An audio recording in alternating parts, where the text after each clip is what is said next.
പ്രേമലു 2 ഇനി ഉണ്ടാകില്ലേ? കഴിഞ്ഞ കൊല്ലത്തെ സൂപ്പർ ഹിറ്റുകളിൽ ഒന്നായിരുന്നു പ്രേമലു.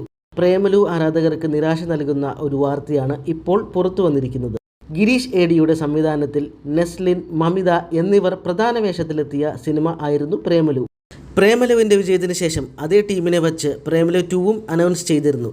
അതിനെ തുടർന്ന് ആരാധകർ എല്ലാവരും വൻ പ്രതീക്ഷയിൽ ആയിരുന്നു. എന്നാൽ ആരാധകരെ നിരാശരാക്കുന്ന വാർത്തകളാണ് ഇപ്പോൾ പുറത്തു വന്നിരിക്കുന്നത്. പ്രേമലു 2 ഉപേക്ഷിച്ചു എന്നാണ് പുതിയ വാർത്ത. ഗിരീഷ് ഏടിയുടെ സ്ക്രിപ്റ്റ് നെസ്ലിൻ റിജക്റ്റ് ചെയ്തു എന്നാണ് റിപ്പോർട്ട്.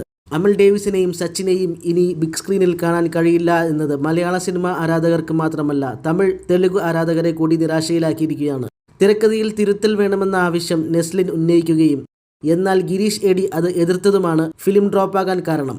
മൾട്ടിസ്റ്റാർ ചിത്രത്തിൽ അഭിനയിക്കാൻ താല്പര്യമില്ല എന്നും നെസ്ലിൻ പറഞ്ഞതായി റിപ്പോർട്ടുകളുണ്ട്. പ്രേമലു അനൗൺസ് ചെയ്തപ്പോൾ ഉടനെ തന്നെ തിയേറ്ററിലെത്തും എന്നാണ് ആരാധകർ വിചാരിച്ചത്.